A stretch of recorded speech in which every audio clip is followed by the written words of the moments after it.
Lamar Jackson has a problem. Lamar Jackson can't win MVP because one simple reason, and that's that he doesn't get rushing touchdowns. And as silly as it sounds for a quarterback not winning the most valuable player award because they don't get rushing touchdowns, it seems that that's the case. Because when you look at Lamar Jackson and Josh Allen last year, the differential was the rushing touchdowns, right? Not the rushing yards, not the passing touchdowns, not anything else, not the passer rating, right? It was just Josh Allen, more rushing touchdowns, more turnovers, but more rushing touchdowns. And you look at Lamar Jackson, he's first AP all first team, and you're like, dude, this guy should be the best quarterback in the NFL, Lamar Jackson. But the reason why he's not put in that conversation is because what if he went selfish mode and started rushing for touchdowns more, right? Because the Ravens don't call run plays inside the 5-yard line for Lamar Jackson. They called none. They called none last year. And they don't run them on QB sneaks at all. They utilize Mark Andrews. They utilize Charlie Kolar for those situations because they don't want Lamar Jackson potentially getting injured.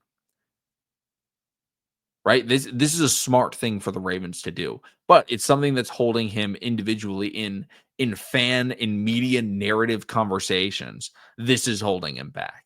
This is not a video to to convince you that Lamar Jackson's not a good quarterback, to persuade you that Lamar Jackson is bad. This is purely to point out the reasoning that people have that they use in fan arguments online in national media is because Lamar Jackson is selfless, right? Lamar Jackson was told by the Ravens coach because early on in his career, when we had Joe Flacco, we'd bring in Lamar Jackson. He'd just run read option. He'd run QB power or QB sweep, and he would just get into the end zone.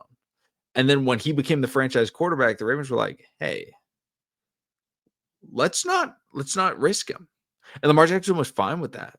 And Lamar Jackson became a very good red zone passer and very effective red zone quarterback, leading to a lot of red zone passing touchdowns, right? He led the league in passing touchdowns in 2019. And Lamar Jackson had a terrific receiving core, right? Rookie Hollywood Brown, Willie Snead, right?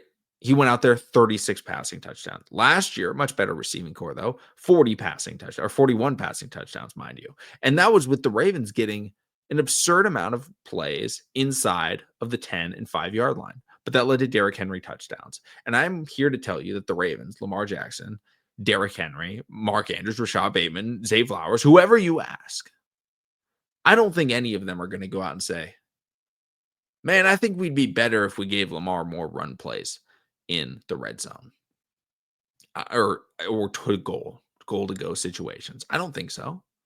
Because the Ravens are one of the best red zone and goal to go teams in the NFL. They're in the top 3 for those categories. They're extremely effective.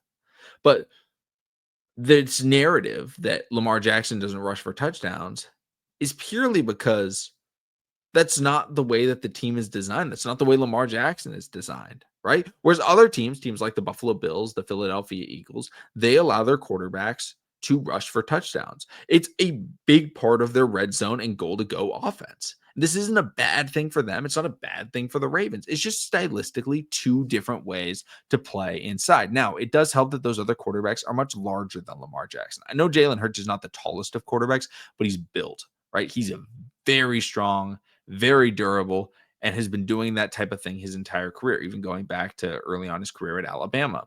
Has always been very physical. Josh Allen's maybe the biggest quarterback in the NFL, I think, in terms of height and weight. Like this is like if you built a quarterback in a lab, right?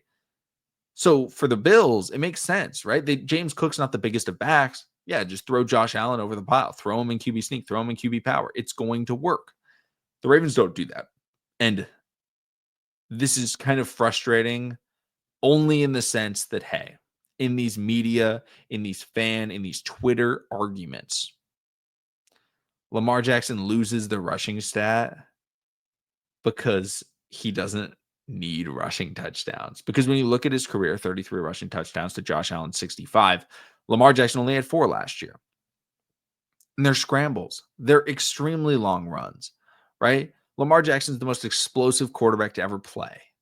He's the greatest runner at the quarterback position in NFL history. And that none of that which I said is to contradict his passing ability. It's only to praise how great he is as a runner. Because as a passer, he's still at a historical season last year, 41-4, the greatest touchdown to interception probably ever, right? It's not the best ratio because Rodgers has had like 26-3 or 26-2 seasons. But Rodgers had a season in 2020, I believe it was, or 2021, where he had 40 passing touchdowns or 39 passing touchdowns and 4 interceptions.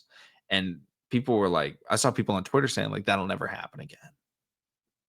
Lamar Jackson came out. Lamar Jackson, the guy that can't throw the ball, came out and did things that basically only rival like prime Aaron Rodgers in terms of just efficiency.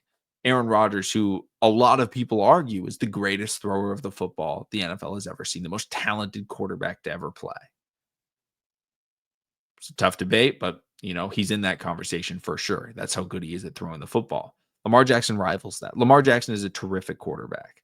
And the arguments that he loses, the debates that he loses, funny enough, is because Lamar Jackson is that good of a quarterback. Because Lamar Jackson, let's say last year, right? 41 passing touchdowns, 4 rushing touchdowns, 4 interceptions. I would assume 10 of those passing touchdowns came in the red zone or goal to go situations. The Ravens could have very easily had Lamar Jackson rush for those touchdowns. Would Lamar Jackson have won MVP if he went out and he had 31 passing touchdowns to 4 interceptions, still a very, very good ratio, and 14 rushing touchdowns? I don't know if he would have won, but it's an interesting debate because then people will be talking about it's like, oh, he just relies on his legs too much, right? He can't really throw the ball in the red zone. It's too tight for him. Lamar Jackson can't do it. Not because he doesn't have the ability, but because doing it doesn't help himself, doesn't help the team. Lamar Jackson's getting a max contract no matter what. He's one of the best quarterbacks in the NFL. He's one of the best quarterbacks to ever play. So why does he need to run for touchdowns? It just is a risk. And the Ravens don't need the reward because they can give the ball to the greatest goal line back probably in NFL history in Derrick Henry.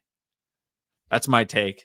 Let me know what you guys think. Comment down below your thoughts, your opinions on the Ravens quarterback situations. If you want me to do a video on another topic, comment the question down below. Comment the idea. I will do it. Thank you so much for watching. Subscribe for more. Check out TTB Gaming. I'm going to be doing live streams on Twitch rather than YouTube because Twitch allows me to play music while I'm doing it, and I'd rather be able to listen to some music. But should be a lot of fun. Thank you so much. Subscribe for more, and see all of you again tomorrow.